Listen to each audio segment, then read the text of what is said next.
Hello बच्चों, let us read the given question. इथे विचारला आहे match the diseases in column 1 with causative agents in column 2. आपल्याला इथे दोन कॉलम दिले आहेत, कॉलम 1 आणि कॉलम 2, आणि त्यामध्ये आपल्याला डिसीजेस आणि त्यांचा कॉझिटिव्ह एजंटच्या बद्दल सांगितलं आहे. आपल्याला फाइंड करायचं आहे की खालीलपैकी कोणता करेक्ट मॅच आहे. तर पहिलं आपण लिहूया इथे कॉलम 1, इथे लिहूया कॉलम 2.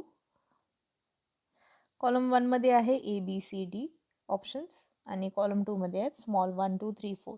तर आपण त्यांना मॅच करणार आहे. तर ए मध्ये दिला आहे टायफॉइड. टायफॉइडचं पॉझिटिव्ह एजंट आहे इथे ऑप्शन 3 आपल्याला दिसत आहे, Salmonella typhi. So it will be 3 here. मग आपल्याला इथे दुसरं दिलं आहे न्यूमोनिया. न्यूमोनियाचं पॉझिटिव्ह एजंट आहे ह्यापैकी आपण बघत आहे हिमोफिलस इन्फ्लुएन्झी. ठीक आहे, सो याचा ऑप्शन असणार आहे इथे 4.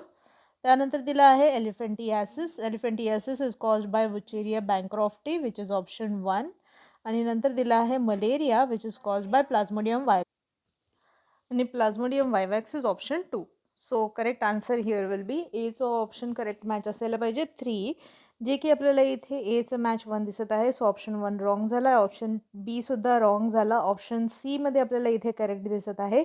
बीचा मॅच आहे 4, this is also correctly match. सीचा मॅच आहे 1, this is also correctly match. आणि डीचा मॅच आहे 2, this is also correctly match. So correct answer इथे आहे option C, that is the correct match for this match the following column. I hope it is clear. All the best. Keep learning with PW.